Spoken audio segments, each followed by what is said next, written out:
I think this is recording, and we are going to do a little editing.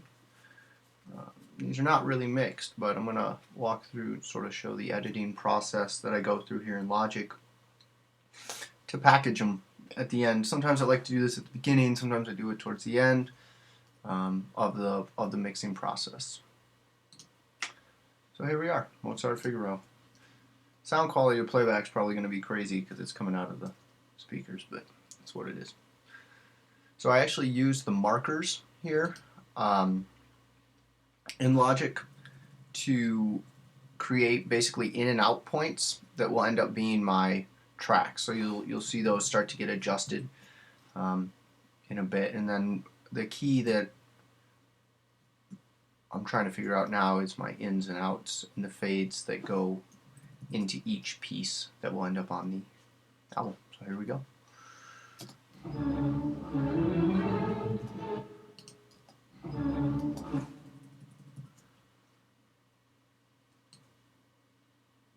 Pulling that in, that's probably too much.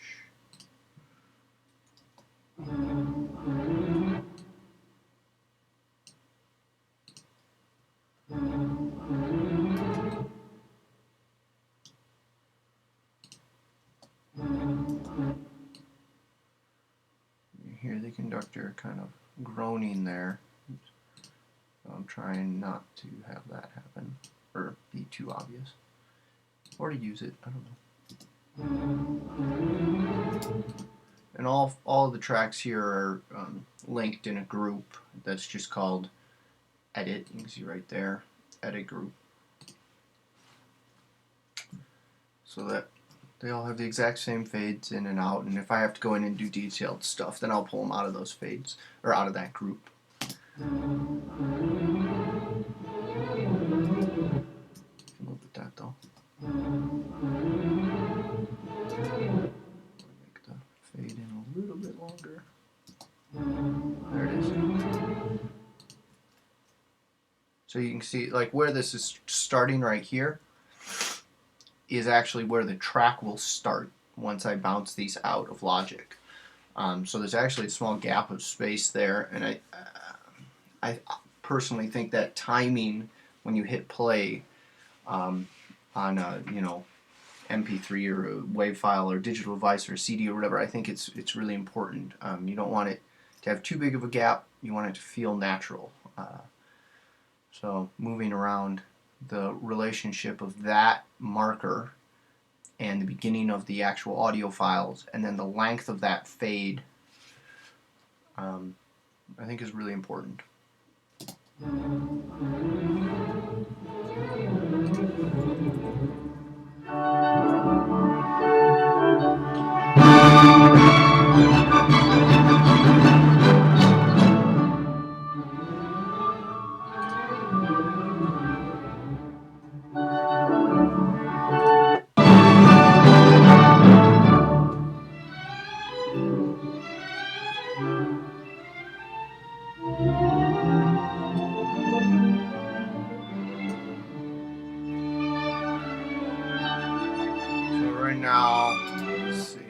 Right now there's just a lot too much going on processing wise.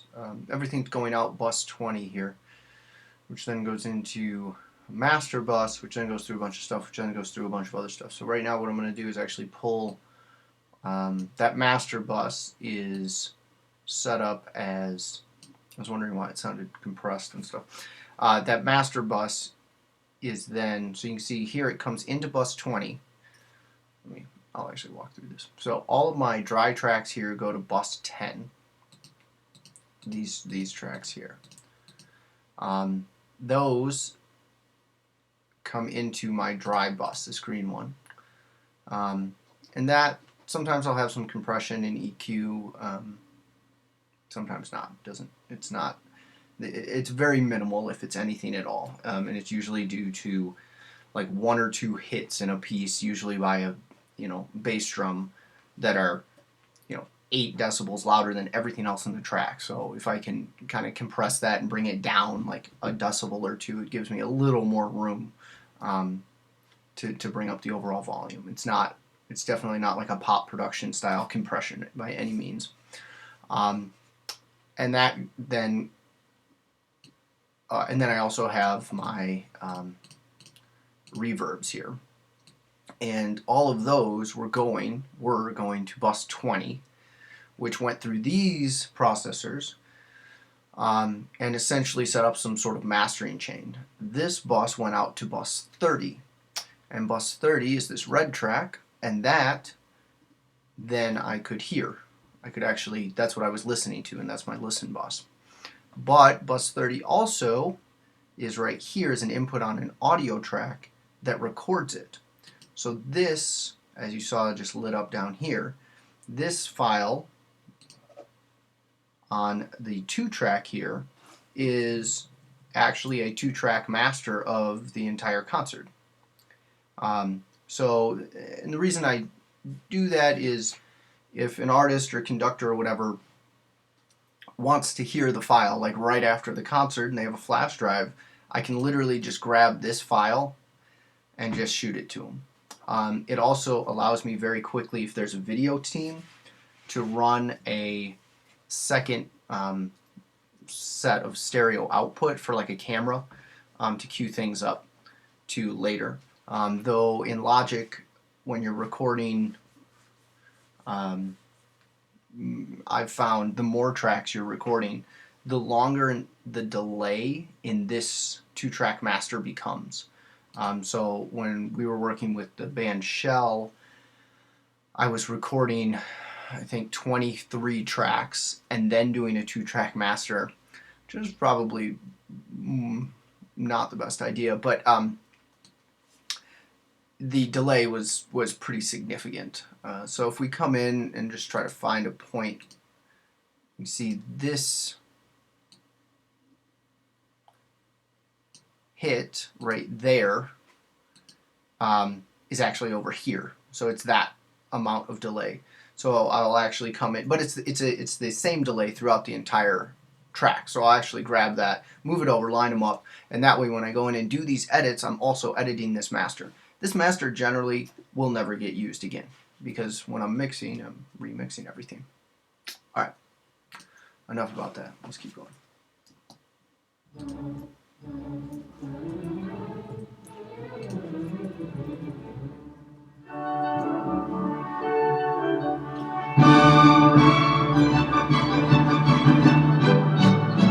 Much better.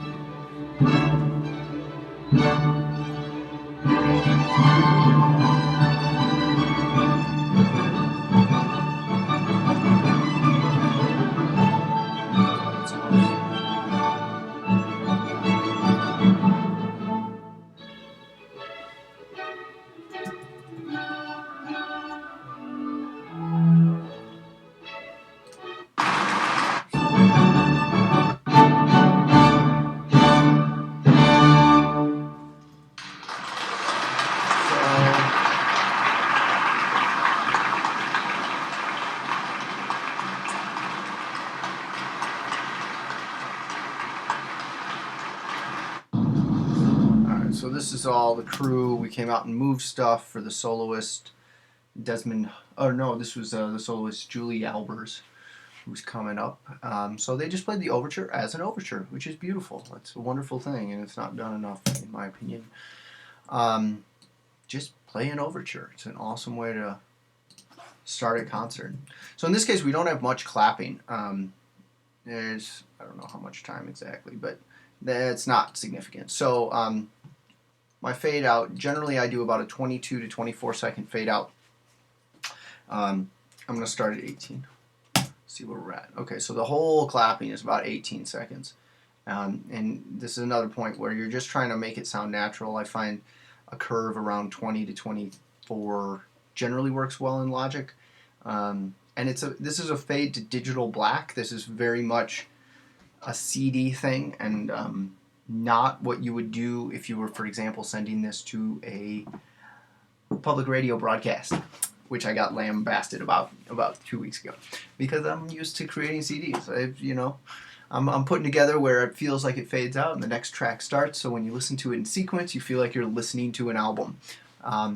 The radio station was not very happy with that, but I asked them what they wanted and told them what I was going to do, and they didn't have an issue until it was, getting ready for broadcast. Anyway, let's listen.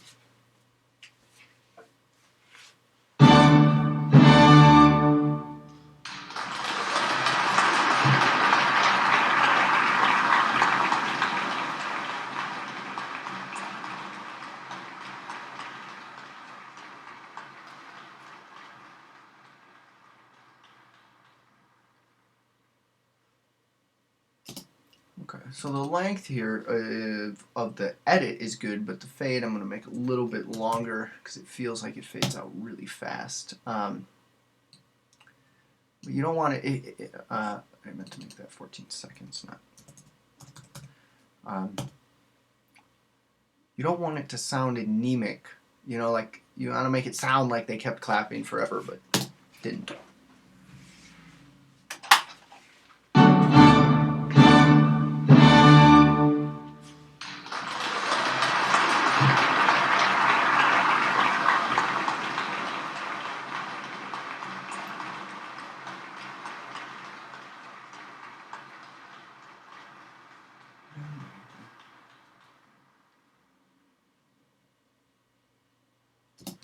In this case, because the clapping was short, I'm going to actually extend the track a little bit. If you were preparing an actual CD, like getting it mastered and putting in tracks and all that stuff, you would actually put in space between tracks. The fact that most people are going to listen to this in a digital format, I generally push a little bit of length at the end, especially in classical music, because people are okay kind of waiting a second or two, so that the next track feels good. Alright, moving on to the next track. Now we gotta figure that out. So once again, I'm not mixing right now, so the mixes are off. The sound quality, I guess, is probably horrendous coming through the little computer mic anyway, but I'm not at that point here. So. Okay, so I was way late with my marker here for some reason. Like super late. Alright. Most likely I just forgot to put it in and then was like, oh crap. Because I was dealing with the soloist.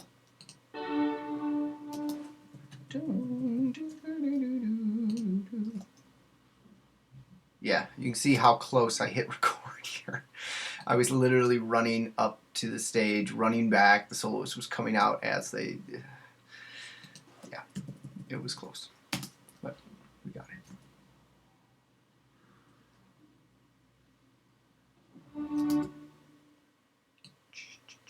And because they're all linked, I only have to choose one. Let's see if I got it. And you can hear the breath again. We'll deal with that in a minute.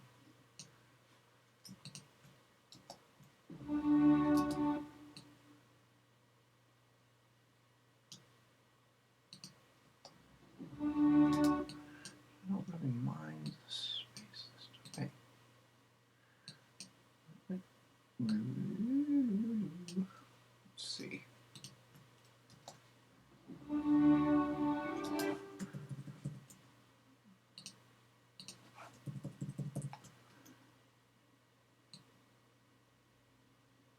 And in my head, I'm sure some people have, like algorithms they use, but in my head, you just got to make it sound good when you're doing these types of fades and stuff. You just feel it.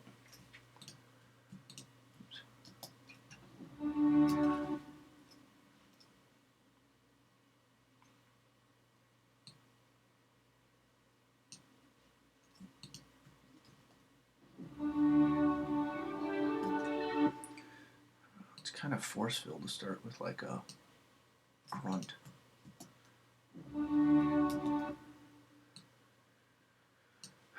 Let's Let's zoom in the waveforms here. You can see it starts ish there. So now you can hear the fade if you listen. You hear this. So now the fade's too long. And now this time it's too long.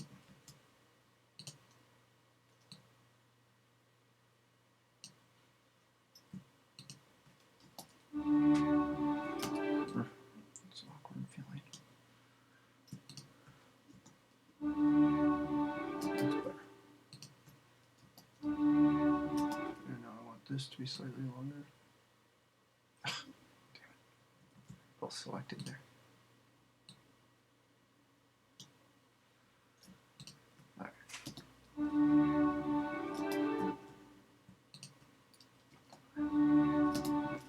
It's like too fast. Just doesn't feel right.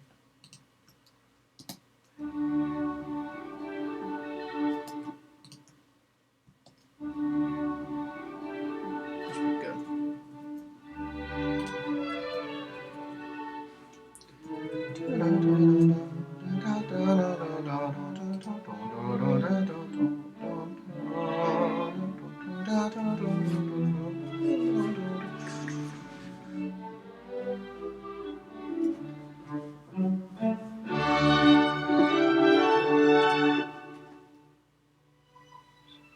This thing has a big intro.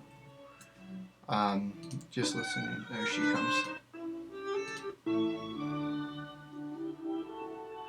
So I might go in eventually and start adjusting my gain plugin. But there's really not picking up too much orchestra. It looks like more than it is, but and I'm not going to have the orchestra up too far at the end of the day.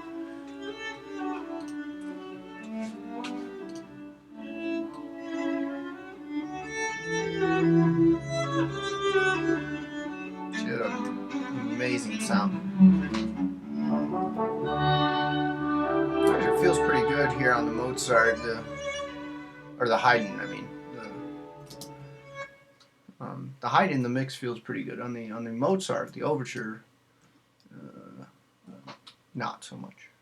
There's too much bass. It's just blowing up. And it's weird because they made me go down to 4 mics. I usually like to use at least 6, 4 across the front, and then a couple on the woodwinds. But for these types of things, I'm using QTCs and 184. So I've got super small diaphragm reference condensers, and then you know, the Neumanns that are small diaphragm condensers. And then on the actual violin, I have a KSM 44. Yeah, you know, I tried the 414. I didn't like it. You know, it was a little bright and stuff. I have a KSM 44 in actually bi-directional pattern, which gave a lot more rejection, which was great.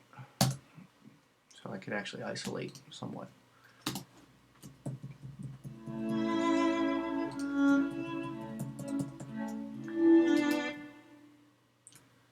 So before we move on to 2, we'll finish up 4.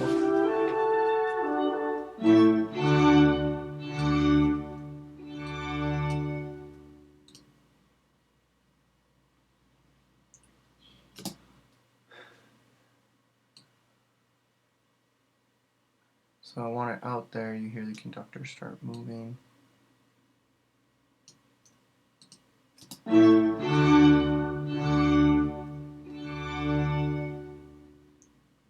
Reverbs out.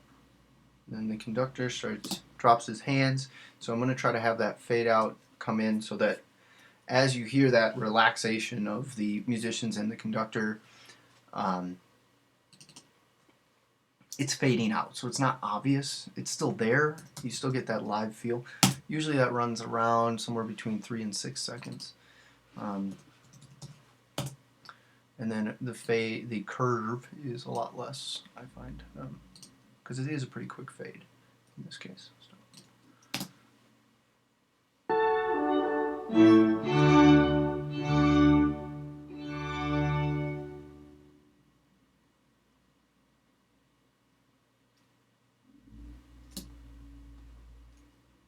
time someone's car goes by.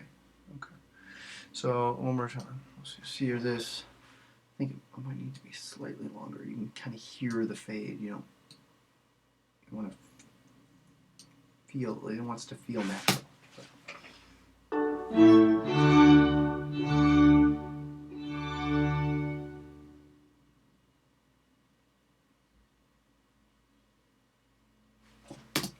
Now there's the high frequency noise that comes in, which makes the let's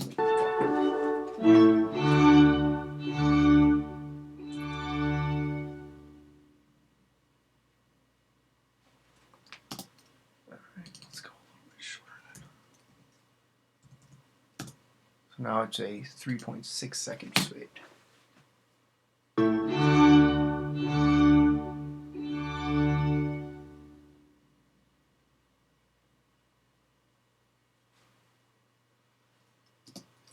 And then I'm going to extend this slightly so that's where the actual track will end. And then we'll go on to number 2.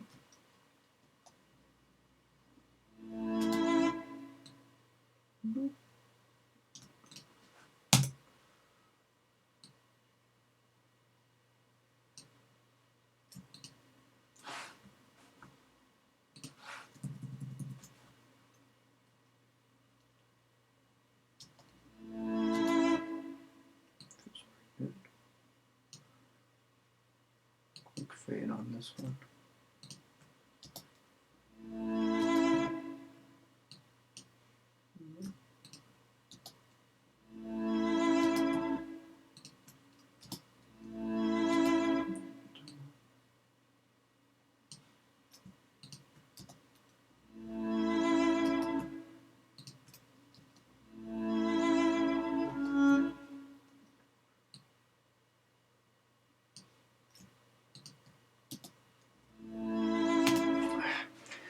So it's always a balance. So I'm going to go back to a longer fade, and then I'm going to start playing with the curve. What I'm trying to do here is you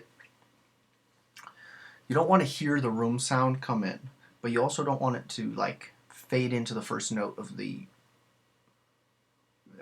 cello in this case, because it's very obvious that it's edited. So it's like this balance to get it to just feel like the cello just starts. But in this case, you hear the room sound. I mean, we're in a huge open hall with doors open and wind and fans going. So like there's serious room sound in the background. So it's trying to figure out how to manage those. And we're getting closer. So I'm going to try a longer one with a curve that's pretty quick.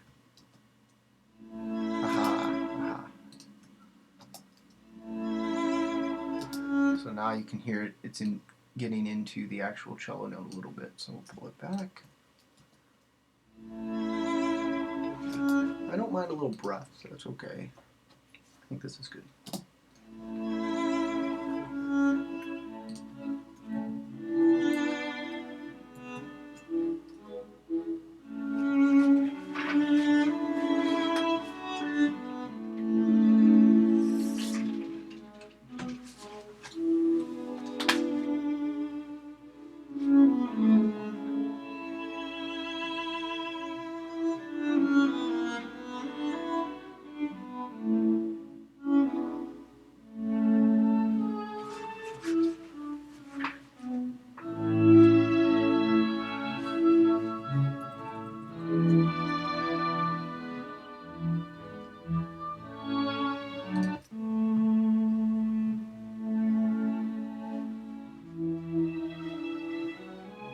See down here, there's more stuff.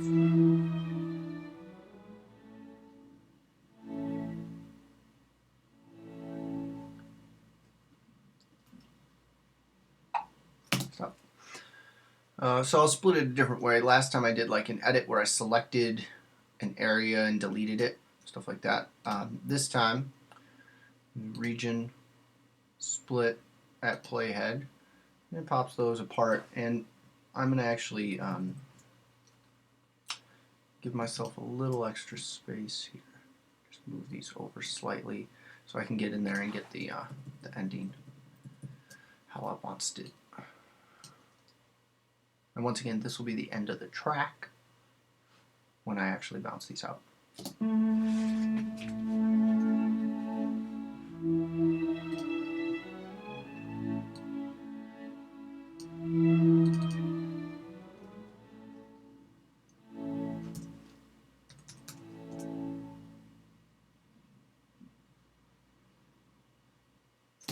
need a little more than that. And of course, people always wait to clear their throats and cough till the quiet parts, which is always interesting to me. Why not do it just right up when everyone's cranking? But no, you'll hear it right here at the end. Someone clears their throat right in the fade out because they finally can, because the music's done. From a recording standpoint, it's very frustrating. But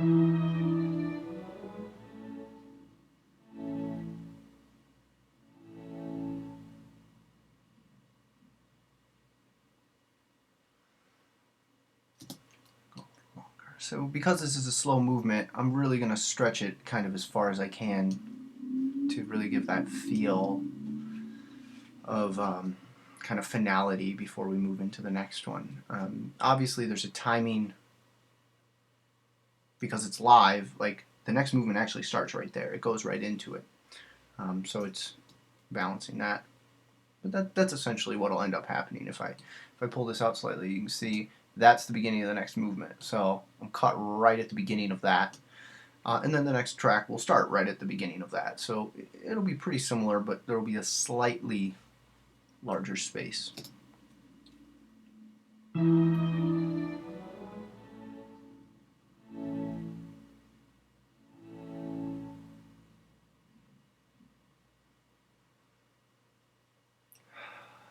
Next movement will start. Okay, cool.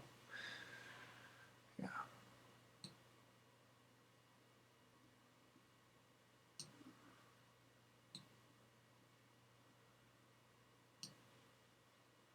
So, third movement.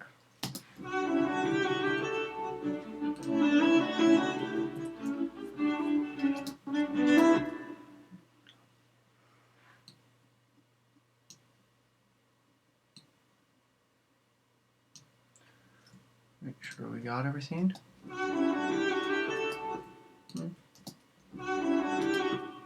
Okay, I think so.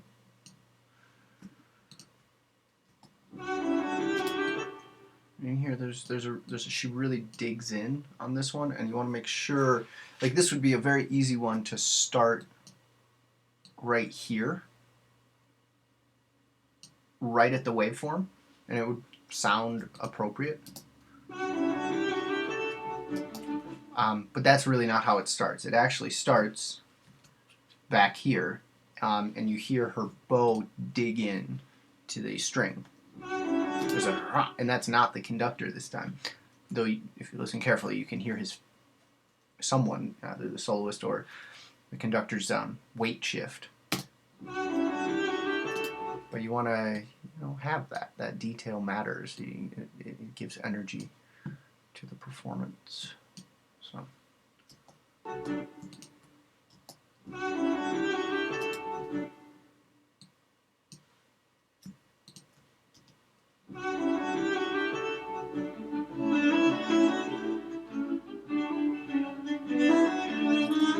Actually sounds like someone's tapping their foot, which is something I used to do in performances all the time and get in trouble for it. A little longer here.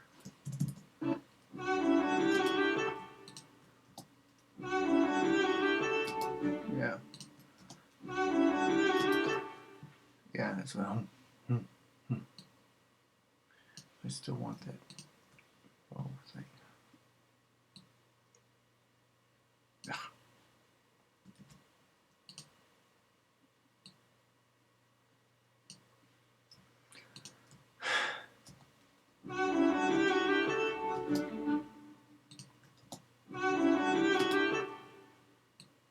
So now I'm starting to get into the risky zone where the fade is starting to affect the beginning of the note a little bit. No, I won't talk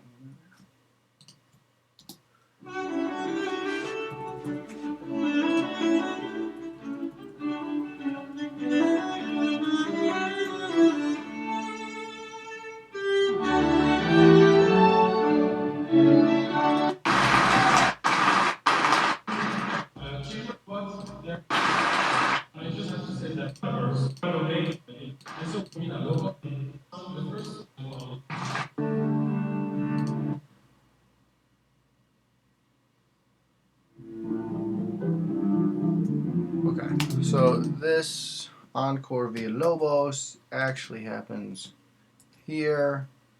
I'm just going to delete that. All of this is talking. Then we have this excellent soloist come out and sing. The Via Lobos actually has several different sections to it. 3 movements. So I will not do that right now. So this just talking right here, this introduction stuff, can be useful if someone asks for it. Like if the soloist remembers that there was a big introduction while we reset the stage. So sometimes it makes sense to just delete this.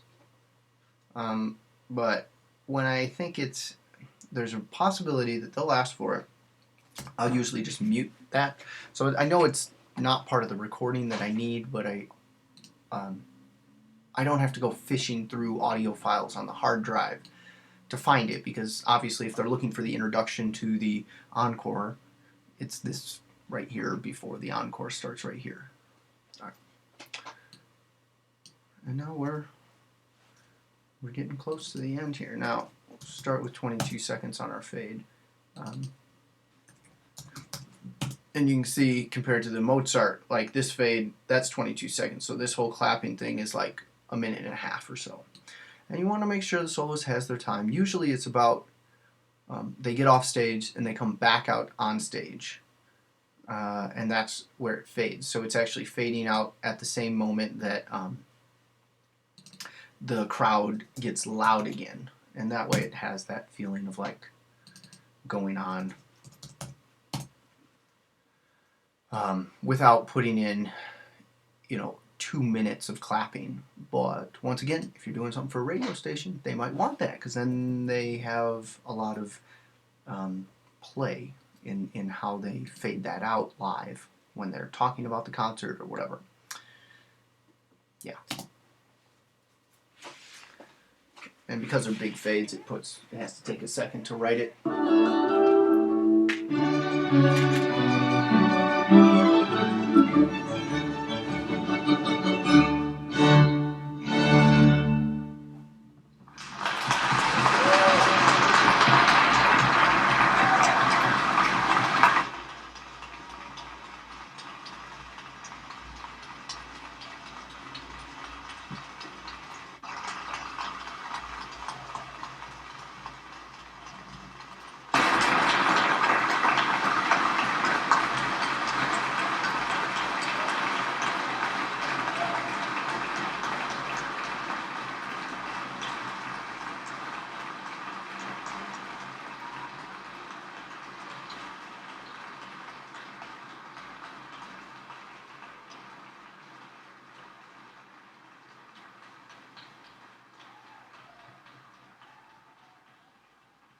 And you hear people whoop, whoop, whooping. She's coming back out on stage.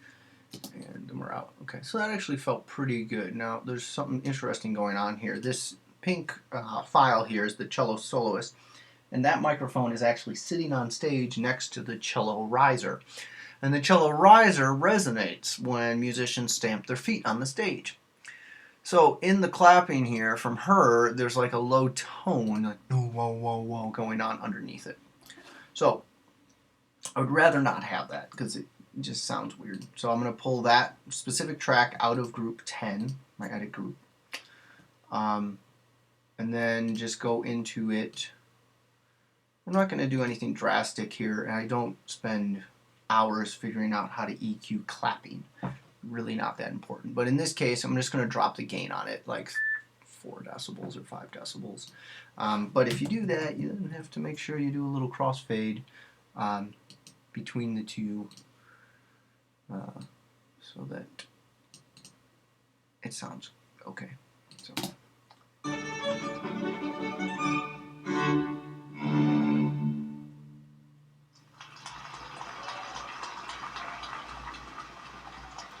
And just getting that, I mean, I could go in and automate an EQ to pull out the low end, but when I go to actually really get the mix lined up, I will deal with that type of stuff. Once again, on clapping, I don't really care that much. And then we'll throw it back into group 10. Oh, and now, right. That's a logic thing. Okay. So, with Logic, you have to have everything. Maybe it's true in all programs. I don't know. In this case, I'm using Logic. So I'm going to cut. Hey, yo, why didn't this one get cut? You're in the edit group. Oh. What?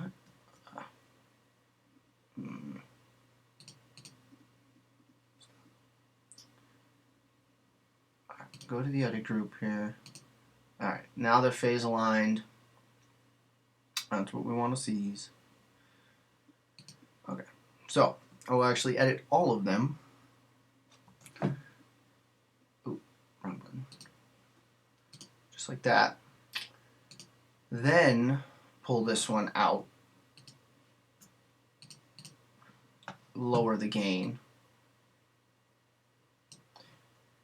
And then bring it back in and do my crossfade. Come on. There you go. And what that, if you crossfade between an audio file and itself without any adjustment, there shouldn't be any issue. You shouldn't hear it at all. In this case, this pink piece here is 6 decibels less. So.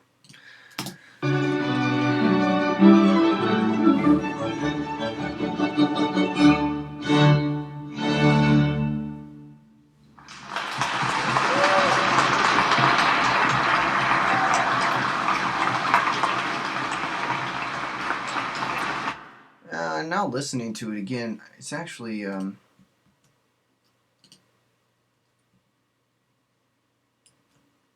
think I might bring them all down a little bit just to make it feel like the crowd isn't up on the mics, like there's a bigger space. So let's hear that. And then I'll come back and bring this down more.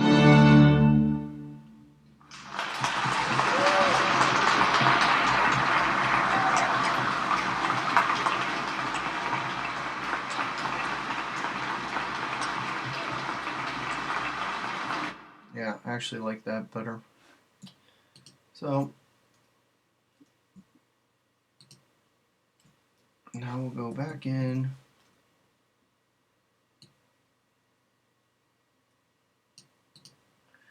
Do our little crossfade. Then I'm going to pull this one out of the group and go into it specifically and pull it down even more. And then put it back in the group. And now we should be straight.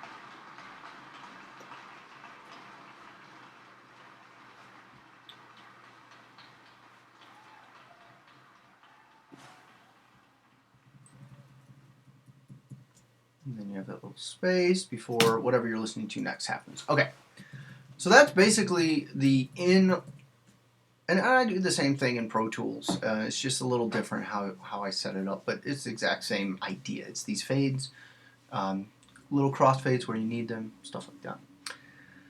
Now I'll show you kind of how I actually export these. So I call all of this packaging in my own head, but so I will select the marker, and you'll see above it this green bar. That loop, it's called cycle in Logic, loop is going to be what gets bounced out. And in this case, once again, I haven't mixed, so I'm just showing the process. So Command B will bring up our bounce menu, and in this case I'll just put it in the bounces folder. Oh, it went to a different folder. What the heck? Okay, we'll go back to it then. So, Toshiba concerts always does this, which is annoying. Then this is 0719, and then we have bounces. I don't know why it defaulted to a different folder. That's a little odd. And then this, in this particular concert, I'm going to have, I'm guessing, but 1, 2, 3, 4. The Villalobos has 3, so that'll be 5, 6, 7. The Brandenburg, 8, 9, 10. And the Brandenburg I might leave, I don't know, maybe 10. And then 11, 12, 13. So there's going to be 13 tracks on this album, which is the concert. And this is going to be the track 1. So I label my stuff with a pretty extensive set of information. In this case, it's the track number first, as it appeared in the concert.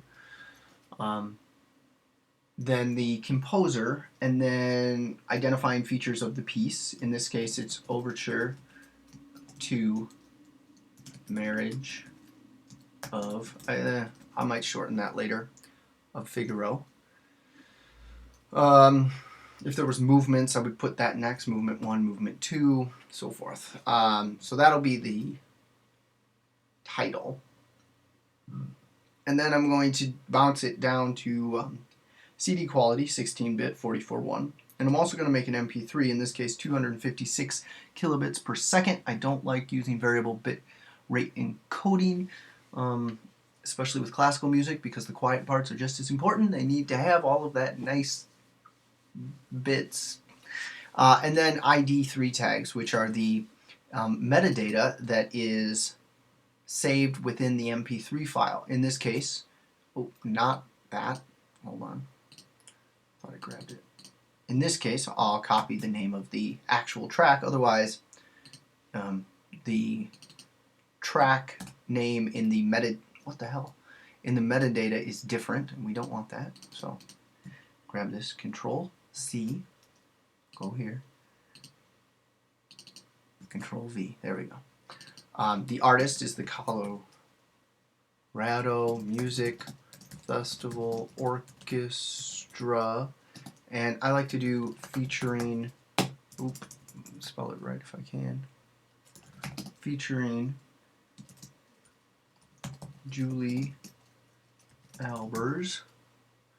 The album is going to be called Classically Cello, which is the name of the concert, and then I always put a date in there.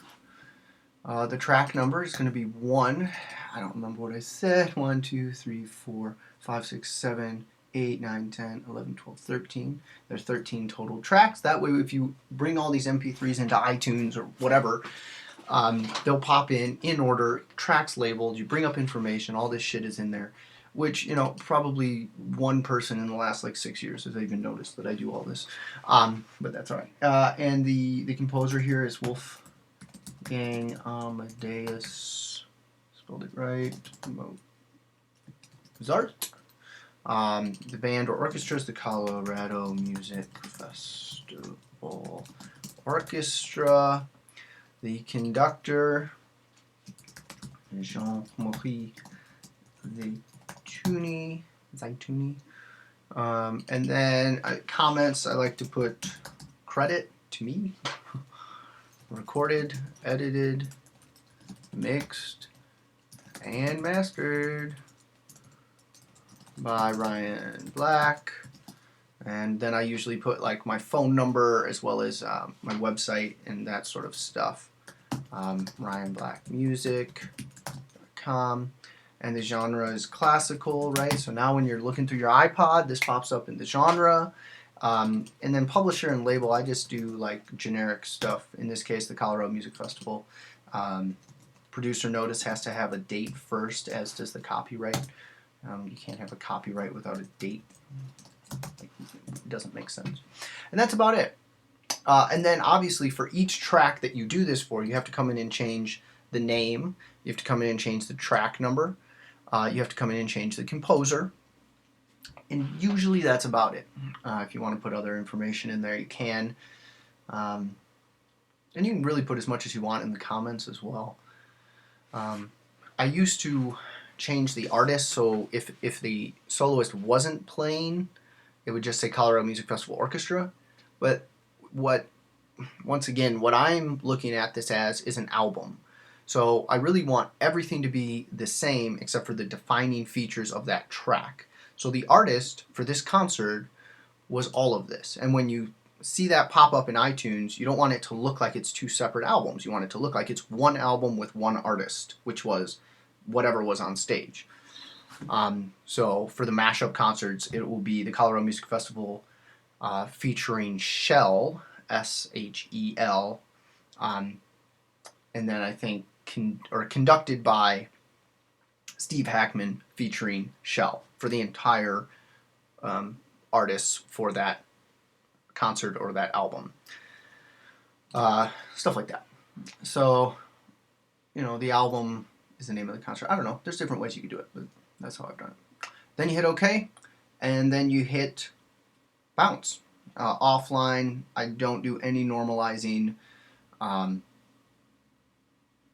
If 256 is too big, I'll sometimes go down to 192, but I prefer the higher one anyway. And I do like to filter the low frequencies in the MP3s, especially when you're doing live recording. The low frequency stuff that's happening in a hall with air noise and doors and air conditioners and all sorts of stuff, fans. It's good to get rid of that stuff because it's getting picked up, especially when you're working with microphones like QTC 50s, which will pick up like 4 hertz. I'm rolling off all over the place, but you still get those extreme lows, and those eat up all sorts of weird room in the algorithms for MP3s. And then you hit bounce, and it does it. You can see it's just flying through the file here. So I know this has been long. Probably a few people will watch the whole thing, but that's kind of the process that I go through in packaging these files. The next step that I like to do is in Google Drive. I will actually then go through, and for each concert I have a folder that's an MP3 and a WAV file version, and I'll upload those and share them with the appropriate people. So in this case, I'm working on, I don't have a folder for it yet, I guess, somehow. So, make a folder. So I make a folder. It's called CMF 2015-07-19. That's the date, year, month, day. That way, in perpetuity, they're always in order. I do not understand doing month, day, year in a file name. Because then your stuff from 3 years ago is next to your stuff from this year in July. But that's totally not what you want to see. Anyway, and this will be Chamber Work 2. There was only one concert, and it featured Julie Albers on cello. And then that will be MP3 file. So we have our new folder there. I don't know how I don't have this, but anyway. Then we'll do a folder here for the same thing, but for wave. And so now I have these two folders, and they'll be shared with people. Inside these folders, so I'll show you the inside of one that's finished. All the tracks now are lined up. So here's my MP3 tracks, and they're 1, 2, whatever, through the concert. Sometimes I put production stuff in here, calculation of feet to samples for my delay times and stuff. You know, that doesn't need to be there, but it's interesting. And then I also actually will do a full track sheet, and so that way my names for each are consistent. So you can see that here's the track names. Here's the track number, composer, the title of the piece, details, which would be movements from that piece, and then the actual track name of the specific file. And I think just keeping things organized and pretty is really important, so that when you do send this link to someone and they grab it, they're able to get to the information they need very quickly, which is like, oh, do I want to listen to this, or do I want to download it, or whatever. And it's right there. And then if they decide to click on these, they can. That's it. That's basically how I package stuff as I walk through the concert. And you can see, you know, the first half of this took about 50 minutes. If I weren't talking, probably take like 40. And usually I do that after mixing, but this morning I felt like just getting into it and getting it done. So I hope that was helpful.